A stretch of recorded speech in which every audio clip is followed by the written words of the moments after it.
ஆண்டவராகிய இயேசுவின் நாமத்தில் தொலைக்காட்சி நேயர்களுக்கு அன்பின் வாழ்த்துக்கள். இந்த நாளின் செய்தி அப்போஸ்தலர் நடபடியின் புஸ்தகம் 17ஆம் அதிகாரம் 6ஆம் வசனம். அப்போஸ்தலர் நடபடியின் புஸ்தகம் 17ஆம் அதிகாரம் 6ஆம் வசனம். இந்த வார்த்தை இப்படி சொல்லுகிறது: உலகத்தை கலக்குகிறவர்கள் இங்கேயும் வந்திருக்கிறார்கள். இது இத்தனை பெரிய அருமையான ஒரு வார்த்தை.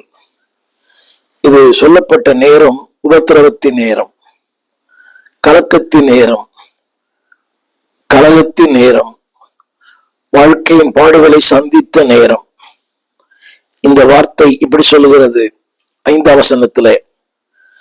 5ஆம் வசனம்: வீணராகிய பொல்லாதவர்கள் பட்டணத்திலே அமளி உண்டாக்கினார்கள், ஒரு வீட்டை வளைத்து கொண்டார்கள், இழுத்து கொண்டு வெளியே போடப்பட்டார்கள்.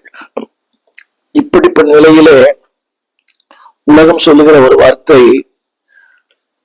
அதாவது உலகத்தை கலக்குகிறவர்கள் இங்கேயும் வந்திருக்கிறார்கள்.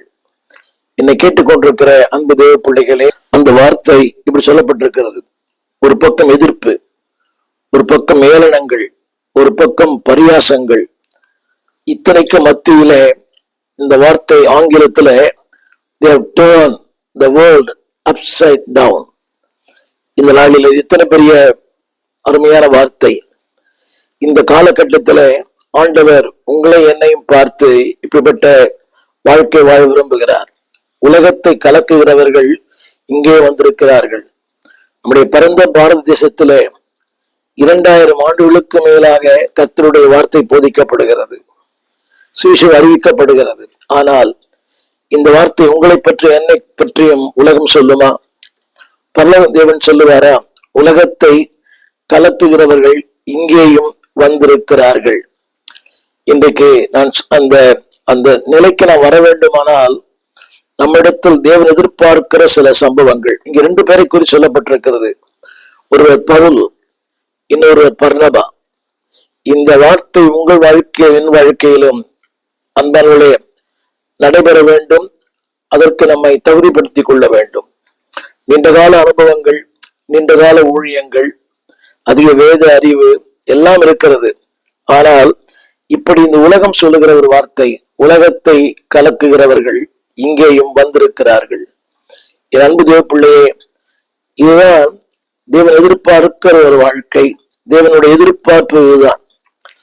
இதற்கு என்ன காரணம் என்றால் பல காரணங்கள் உண்டு. ஒரு சில காரணங்கள் சொல்லுகிறேன். முதலாவது பொறுமை, 2வது கடினமான உழைப்பு, 3வது தேவனை மகிமைப்படுத்துகிற வாழ்க்கை. திரும்ப சொல்லுகிறேன், பொறுமையின் வாழ்க்கை. 2வது பாடுகள் மத்தியிலும், போராட்டத்தின் மத்தியிலும், ஏளனங்கள் மத்தியிலும், இலக்கரிப்பின் மத்தியிலும், நிந்தையின் மத்தியிலும், அவமானத்தின் மத்தியிலும் பொறுமையாய், பேஷண்ட். 2வது ஹார்ட் லேபர். அன்பானவர்களை, இன்றைக்கு கடின உழைப்பை ஜனங்கள் விரும்புவதில்லை. இந்த இளம் ஊழியர்கள் கடின உழைப்பை விரும்புவதில்லை. ஏதோ பிரசங்கம் பண்ண வேண்டும், பாட வேண்டும், ஆட வேண்டும், துதிக்க வேண்டும், ஜனங்களை பரவசப்படுத்த வேண்டும். ஒரு சின்ன கேள்வி, இன்றைக்கு ஆராதனை நடத்துகிறவர்கள், இந்த பாடுகிற அநேகர் வார்த்தையின் ஆழத்துக்குள்ளே போவதில்லை. துக்கமான ஒன்று. நான் சொல்ல ஹார்ட் லேபர். உலகத்தை கலக்க வேண்டுமானால் இன்னும் கடினமான உழைப்பு, இன்னும் அதிகமான ஜெபம், அதிகமான வேத வாசிப்பு. அன்பான தேவ பிள்ளைகளே, ஆண்டவர் உங்களை என்னையும் ஒரு கட்டிடத்தை கட்டுகிற ஒரு மிகப்பெரிய சிற்பாசாரி அவர் நம்மை நியமித்திருக்கிறார். நாம் ஆராதிக்கிற நம்முடைய இரட்சகர் இந்த 3க்குமே சொந்தக்காரர். பொறுமையின் ஆண்டவர், கடின உழைப்பாளி. ஒரு 6 நாள் இந்த பூமியிலே உழைத்தார் என்று எழுதப்பட்ட ஹார்ட் ஒர்க்கர். 3வது அன்பானவர்களே, நான் சொல்ல வந்த இந்த வார்த்தை, நம்முடைய இந்த வாழ்க்கையில சரியான ஒரு அஸ்திபாரம் இல்லை என்றால் இந்த வார்த்தை சொந்தக்காராய் மாற முடியாது. உலகத்தை கலக்குகிறவர்கள், இது ஒரே நாள் வருவதல்ல. It is happen suddenly. அதற்கு ஆழமான ஒரு அஸ்திபாரம், வசனம், ஜெபம், உபதேசம், கடினமான உழைப்பு, பொறுமை. ஒரு தலைவனுக்கு கீழே, ஒரு ஊழியனுக்கு கீழே இருந்து பணியாற்றுகிற ஒரு வாழ்க்கை. இப்படி சொன்ன புரியும். அண்டர் வைஸ் மாஸ்டர், ஒரு ஞானமுள்ள ஒரு ஊழியனிடத்துல ஞானமுள்ள ஒரு ஊழியனிடத்துல கீழ்ப்படிவது என்பது இன்னைக்கு ஜனங்களுக்கு இல்லை. இந்த ஊழியத்துல பல ஆண்டுகள் இருக்கிறேன். ஒரு 60க்கு மேற்பட்ட கிளை சபைகளை ஸ்தாபித்திருக்கிறோம். ஆனா நான் கண்ட ஒன்று என்னவென்றால், கீழ்ப்படுகிற சுபாவம் பலருக்கு இல்லை.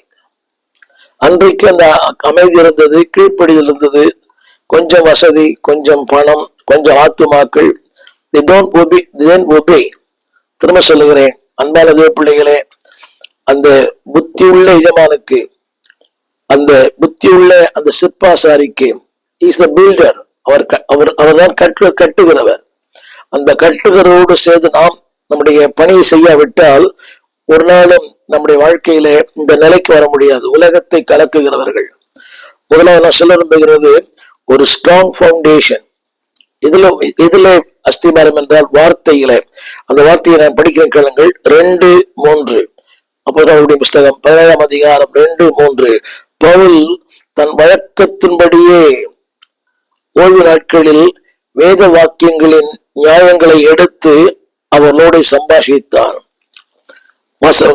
வேத வாக்கியங்களை நியாயங்களை எடுத்து அவரோடு சம்பாஷித்தார். இன்னைக்கு எத்தனை பேர் வேத வசனங்களை ஆராய்ந்து பார்க்கிறார்கள்? இல்லை, அதை விரும்பவும் இல்லை. அதுக்காக கொடுக்கிற ஒரு வார்த்தை, இவன் வாயை திற நான் உன்னை நிரப்புவேன். அது இதற்கு சொல்லப்பட்ட வார்த்தை அல்ல. ஆயத்தம் இல்லாத, அர்ப்பணம் இல்லாத, அதற்கென்று தன்னை அர்ப்பணிக்காத அந்த வார்த்தையை படிக்கிறேன். தன் வழக்கத்தின்படியே, முதல் குறிப்பு அதாவது ஆலயம், இரண்டாவது வேத வாக்கியங்கள். அடுத்த வார்த்தை 3ஆம் வசனத்தில் எழுதப்பட்டிருக்கிறது. 3ஆம் வசனத்துல அவன் இயேசு கிறிஸ்துவே என்று காண்பித்து அவன் திருஷ்டாந்தப்படுத்தினான். நான் கொடுக்கிற தலைப்பு என்னவென்றால், right foundation with right people. அந்த வார்த்தைக்கு நீங்க அங்கே சொல்லப்பட்டிருக்கிறது, சம்பாஷித்தான். அவர்களோடு கூட பிரசங்கம் பண்றது வேற, ஷேரிங் வேற, லேர்னிங். இன்றைக்கு கற்றுக்கொள்ளுகிற அந்த சுபாவம் நிறைய பேர்ட்ட இல்லையே.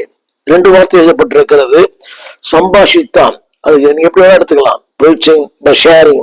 இரண்டாவது, இயேசு கிறிஸ்துவே என்று அவன் காண்பித்து திருஷ்டாந்தப்படுத்தினான். என சொல்ல வந்த வார்த்தை கவனிங்க. உங்களுடைய ஊழியம், உங்களுடைய சபை வார்த்தையின் அடிப்படையில் இருக்கிறதா? இன்றைக்கு ரொம்ப துக்கமான ஒன்று. அநேக சபைகள் உணர்ச்சிகளின் அடிப்படையிலே, வரங்களின் அடிப்படையிலே ஏதோ ஒரு புஸ்தகம் படிக்கிறாங்க, ஒரு கிருபை பற்றி ஏதோ ஒரு மேற்கத்திய ஒரு புஸ்தகம் கிடைக்குது அவங்களுக்கு. இந்த விசுவாச போதனை, இந்த செழிப்பின் போதனை, இந்த கிருபையின் போதனை எல்லாமே மேற்கத்திய நாட்டில இருந்து வந்தது. சிங்கப்பூர் இப்படிப்பட்ட நாடுகள் இருந்து. அது சில பிரபல பிரசங்கம் இருக்கிறார்கள், சிங்கப்பூர்ல இருக்கிறாங்க, வெளிநாடுகள் இருக்கிறாங்க. ஆனால் இந்த மேற்கத்திய சரக்குத்தான் இன்றைக்கு இவர்களை இப்படி பேச வைக்கிறது. இந்த வசனத்தை படித்து பாருங்கள். பாடுபடுவது, இரண்டாவது அன்பானவர்களே மரித்தோரிலிருந்து எழுந்திருப்பது, மூன்றாவது இயேசுவே கிறிஸ்து என்று காண்பித்து திருஷ்டாந்தப்படுத்துவது. நான் சொல்லுகிற முதல் வார்த்தை, உலகத்தை கலக்குகிற மக்களாக நீங்கள் மாற வேண்டுமானால் your foundation is most important. உங்களுடைய வசனம், உங்களுடைய அஸ்திபாரம் வசனத்தின் அடிப்படை இருக்க வேண்டும். இரண்டாவது, இவர் associate with the right people. நீங்கள் யாரோடு பழகுகிறீர்கள், எப்படிப்பட்ட மக்களோடு பழகுறீங்க? அந்த வார்த்தை சொல்லப்பட்டிருக்கிறது, பவுலும் பர்னபாவும், right people with right foundation. சரியான நபர்கள், சரியான உறவு, சரியான வெளிப்பாடு. இந்த வசனத்துக்கு சொல்ல வேண்டுமானால், உலகத்தை கலக்குகிறவர்களுக்கு வாழ்க்கை இருக்க வேண்டிய நம்பர் ஒன். இவங்க 2 பேருமே, பவுலும் பர்னபாவும், தேர் கம்பேனியன் இன் லேபர். அவருடைய கடின உழைப்பிலே 2 பேரும் இருந்தார்கள். அந்த வார்த்தை நீங்கள் படித்து பார்த்தால் இங்கே 2 வார்த்தை சொல்லப்பட்டிருக்கிறது. பவுலையும் சீலாவையும் சேர்த்து கொண்டார்கள். அன்பானவர்களே, இந்த 2 பேருமே வந்து Silas is not very prominent man, ஒரு பிரபலமான நபர் அல்ல. ஆனால் பிரபலமா இல்லாத நபர் வசனத்தில் ஆழமா இருந்தார். இன்றைக்கு உலகத்தை கலக்குகிறவர்களாக நீங்கள் மாற வேண்டுமானால் நம்பர் ஒன் உங்கள் வாழ்க்கையிலே, அதாவது தேவ கிருபைக்கு உங்களை அர்ப்பணிக்க வேண்டும். ஆங்கிலம் சொன்னா, பால் was a man of grace. கிருபை பெற்ற ஒரு தேவ மனிதன். 1 கொரிந்தியர் புஸ்தகம் 3ஆம் அதிகாரம் 10ஆம் வசனத்துல பவுல் அடியான் இந்த வார்த்தை சொல்லுகிறார். 1 கொரிந்தியர் 3:10 அவர் சொல்லுகிறார், எனக்கு அளிக்கப்பட்டிருக்கிற தேவ கிருபையின்படியே புத்தி உள்ள சிற்பாசாரியை போல அஸ்திபாரம் போட்டேன். அந்த வார்த்தையை கேளுங்கள். எனக்கு அளிக்கப்பட்ட தேவ கிருபை. முதல் குறிப்பு, a companion of grace. கிருபைக்கு சொந்தக்காரர்களாய் உங்களை இன்றைக்கு பேசுகிற நவீன கிருபைகள் அல்ல, வேதம் சொல்லுகிற அந்த கிருபை. அந்த வார்த்தை சொல்லுகிறேன், நான் எனக்கு அளிக்கப்பட்ட கிருபையை, நான் அளிக்கப்பட்ட கிருபையின்படியே. தொடர்ந்து நீங்கள் வசனத்தை பல இடங்களில பார்க்கலாம். தொடர்ந்து 1 கொரிந்தியர் 15ஆம் அதிகாரம் 10ஆம் வசனத்திலையும் அந்த வார்த்தையை அவர் சொல்லுகிறார். ஆனாலும் நான் இருக்கிறது தேவ கிருபையால் இருக்கிறேன், அவர் எனக்கு அருளின கிருபை விருதாவா இருக்கவில்லை. திரும்ப சொல்லுகிறேன், அடுத்த வார்த்தை, நான் எல்லாரும் அதிகமாக பிரயாசப்பட்டேன். ஆரம்பத்துல சொன்னேன், hard labour, patient, foundation in the world. வார்த்தையின் மேல், அதாவது அதிக பாடுகள், அதிக பிரயாசப்பட்டேன். ஆகிலும் நான் அல்ல, என்னோடு இருக்கிற தேவ கிருபையை அப்படி செய்கிறது. என்னை கேட்டுக்கொண்டிருக்கிற அன்பு தேவ பிள்ளையே, நீங்கள் இப்படிப்பட்ட நபரோடு சேர்ந்திருக்கிறீர்கள். கிருபை பெற்ற மக்களோடு சேர்ந்திருக்கிறீங்களா?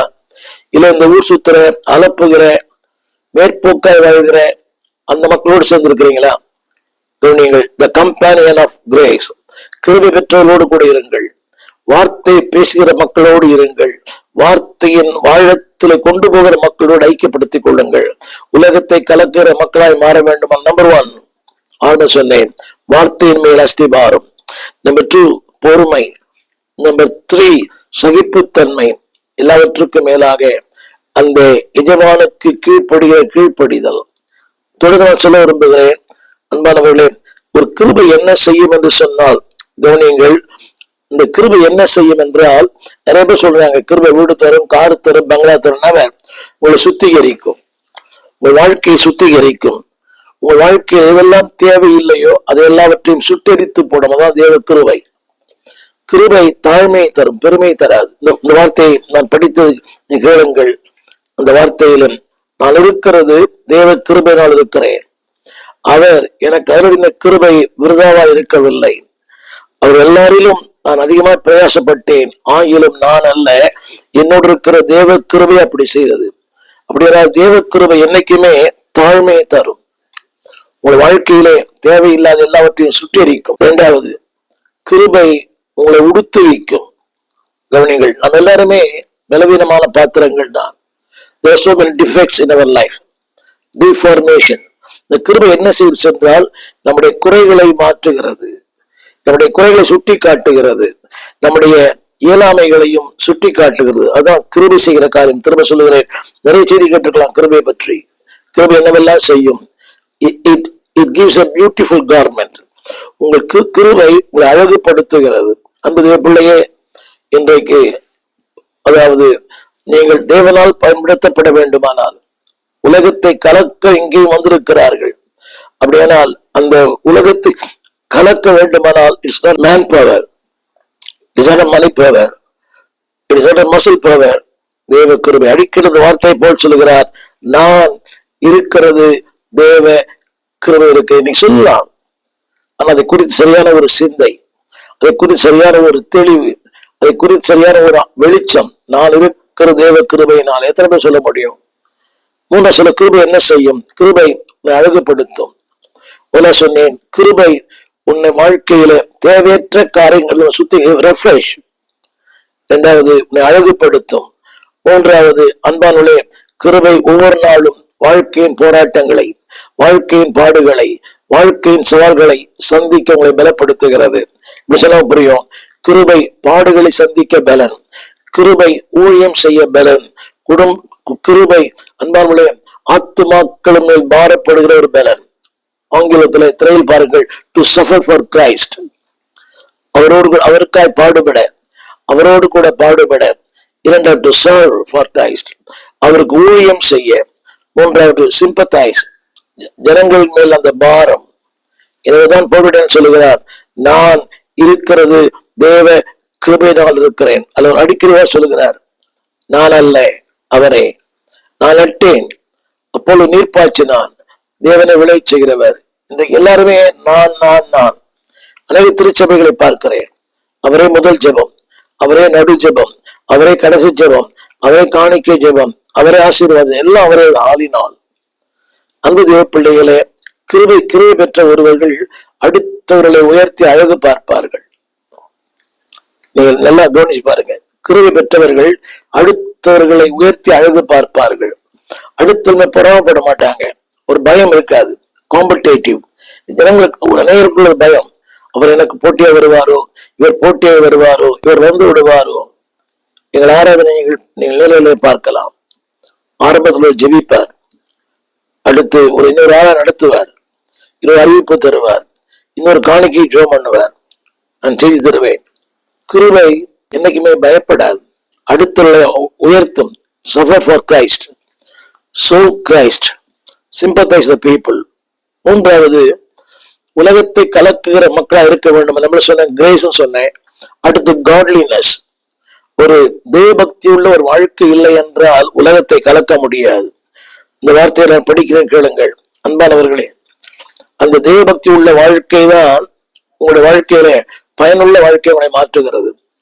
கிரேஸ் முக்கியம், இரண்டாவது காட்லினஸ் முக்கியம். வாசிக்கிறேன், கேளுங்கள்.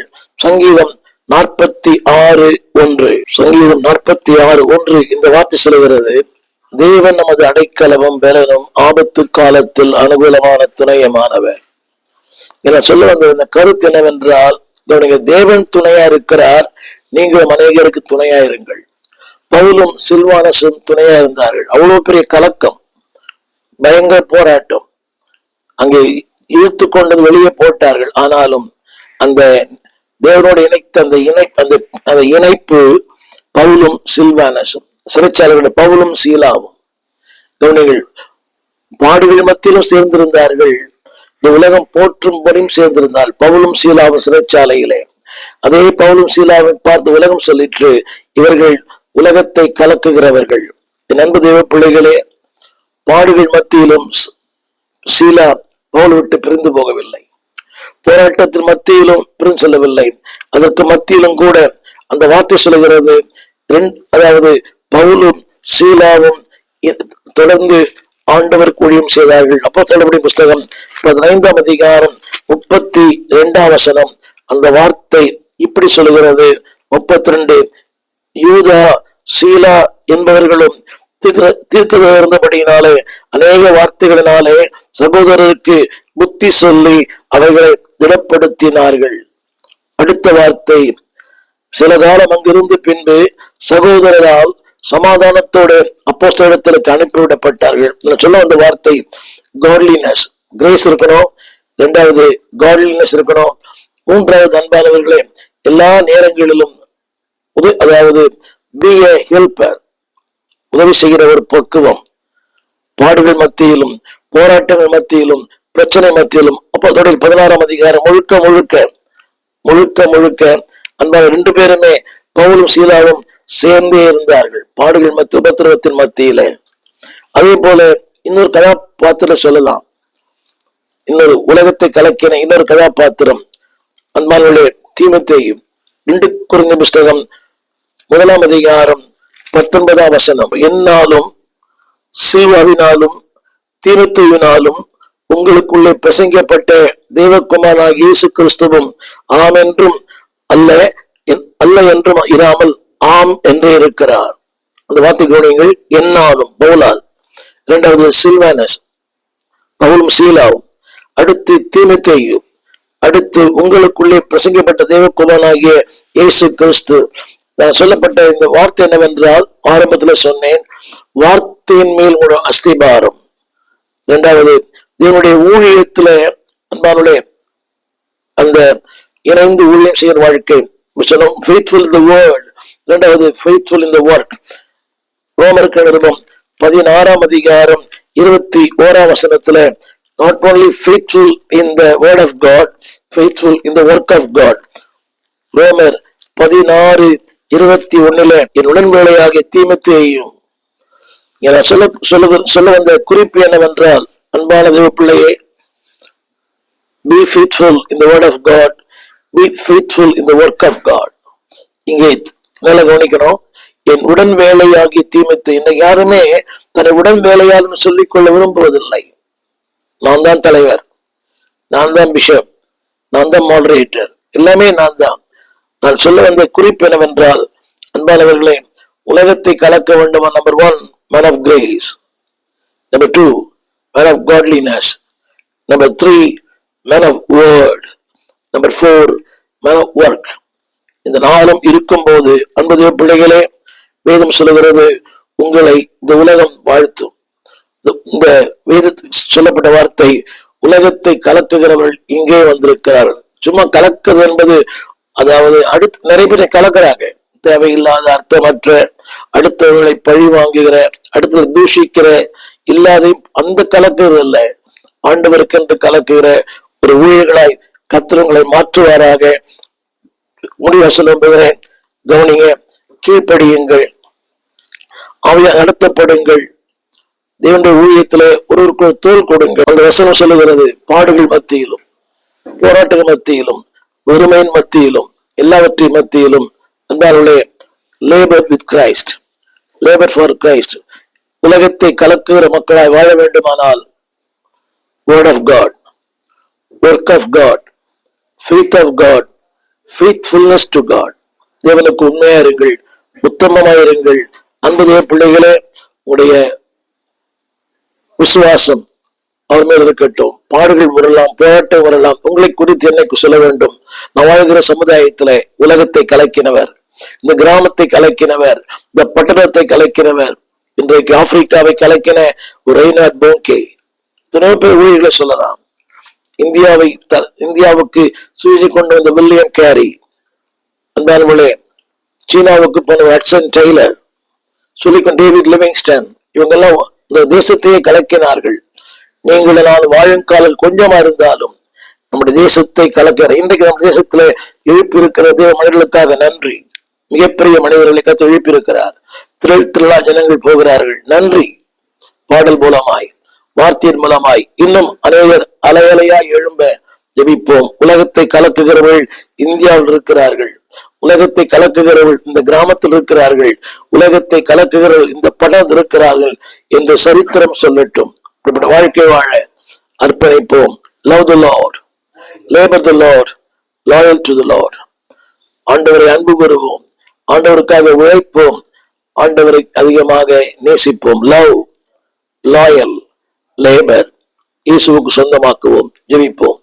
வானத்தையும் பூமியையும் படைத்த நல்ல ஆண்டவரே, தருமையான வேலைக்காக நன்றியோடு துதிக்கிறோம்.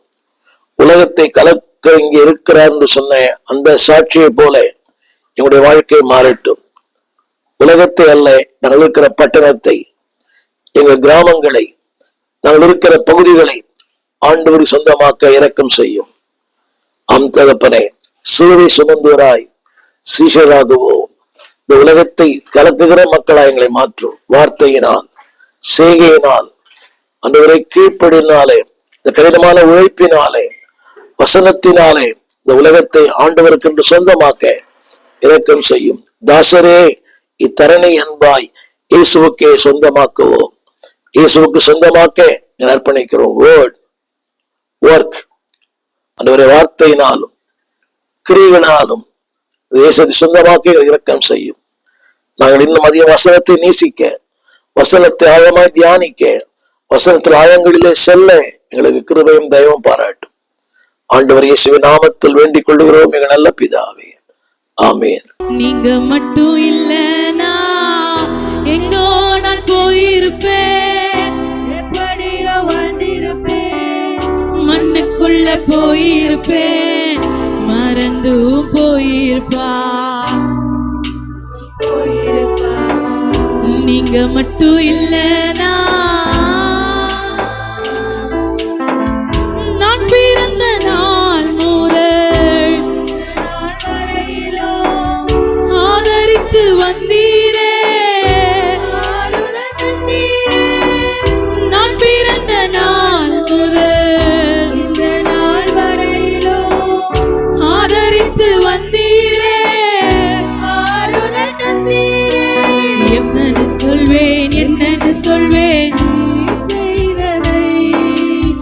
1 2 3 என்று எண்ண முடியாதே.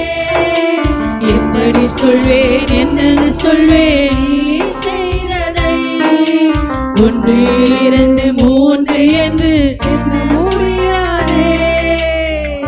நீங்க மட்டும் இல்லனா எங்கோ சென்றிருப்பேன், எப்படியோ வாழ்ந்திருப்பேன், மண்ணுக்குள்ள போயிருப்பேன். மறந்தும் போயிருப்பா, மறந்தே போயிருப்பா. நீங்க மட்டும் இல்லனா எத்தனையோ கேள்விகள், ஏதேதோ ஏக்கங்கள், சொல்லவும் சொல்லி அலையோரும் இல்ல. எத்தனையோ கேள்விகள், ஏதேதோ ஏக்கங்கள், சொல்லவும் முடியல, சொல்லி அலையோரும் இல்ல.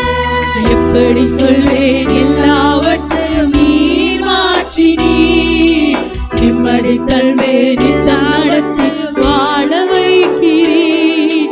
எப்படி சொல்வேன், எல்லாவற்றையும் நீர் மாற்றி நீர் நிம்மதி தந்து நித்தம் நடத்தி வாழ வைக்கிறீர்.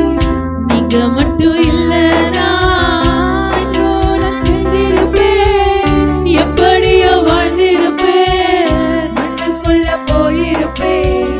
மறந்தோ போயிருப்பா, மறந்தே போயிருப்பா. நீங்க மட்டும் இல்லனா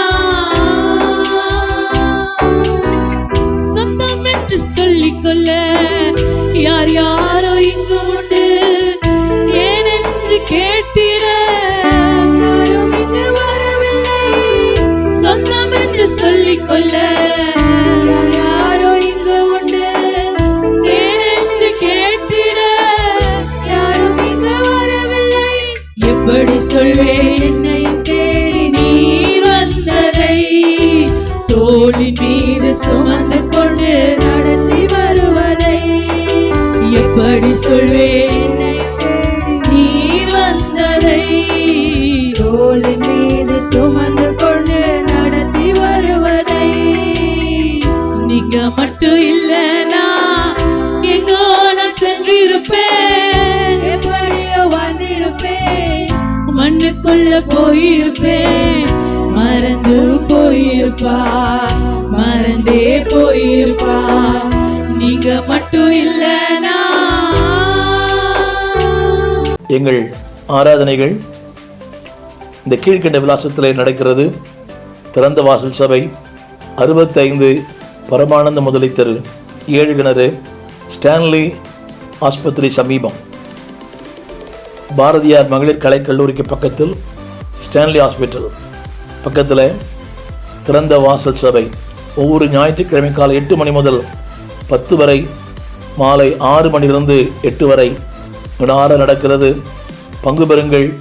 ஒரு நாளும் செவ்வாய்க்கிழமை 12 மணிக்கும் வெள்ளிக்கிழமை 12 மணிக்கும் ஜெபங்கள் நடக்கிறது. வாருங்கள், பங்கு பெறுங்கள், தேவ வார்த்தையை கேட்டு தேவனை மகிமைப்படுத்துங்கள். God bless you. அன்பானவர்களே, நீங்கள் திரையிலே திறந்த வாசல் துதியொலி கீதங்கள் என்ற ஒரு பாடல் புஸ்தகத்தை நீங்கள் பார்க்கலாம். ஏறக்குறைய ஒரு 773 பாடல்கள், புதிய பாடல்கள், பழைய பாடல் இருக்கிறது. சபையிலே பாடி கர்த்தரை ஆராதிக்க இந்த புஸ்தகத்தை வெளியிட்டிருக்கிறோம். இது ஊழியர்களுக்காக, சபைகளுக்காக நாங்கள் அதை குறைந்த விலையிலே கொடுக்கிறோம். இந்த பாடல் உங்களுக்கு தேவையானால் நீங்கள் எங்களோடு கூட தொடர்பு கொள்ள முடியும். இந்த கீழ்காணும் இந்த தொலைபேசிகளை எங்கள் தொடர்பு கொள்ளலாம். கூகுள் பே, அதில் நீங்கள் பணம் அனுப்பலாம். ஊழியர்களுக்கு அதில் சலுகைகள் உண்டு. நீங்கள் மொத்தமாக வாங்கும்போது அதை நாங்கள் உங்களுக்கு சலுகை செய்வோம். நீங்கள் பாடி கர்த்தரை மையப்படுத்த அன்போடு கேட்டுக்கொள்கிறோம். இது ஏறக்குறைய ஒரு 50,000 பிரதிகள் வரைக்கும் வெளியிட்டிருக்கிறோம். திறந்த வாசல் துதியொலி கீதங்கள். தமிழ் பேசுகிற பல இடங்களிலே இந்த பாடல் பாடப்படுகிறது. பழைய புதிய பாடல்கள் எல்லாவற்றையும் தொகுத்து வெளியிட்டிருக்கிறோம். பாடி பரமனை மையப்படுத்துங்கள். God bless you. கர்த்தர் ஆசீர்வதிப்பாராக. எங்கள் விலாசம் போதகர் ஸ்டீஃபன் தேவகுமார், திறந்த வாசல் சபை, நம்பர் 65, பரமானந்த தெரு, 7 கிணறு, சென்னை 600001. தொடர்புக்கு 9841 839287. மேலும் 0443183330. எங்கள் மின்னஞ்சல் stephenopendor@gmail.com. எங்கள் தேவ செய்திகளை யூடியூப் சேனலில் பார்த்து பயனடையுங்கள். தேவன் உங்களை ஆசிர்வதிப்பாராக.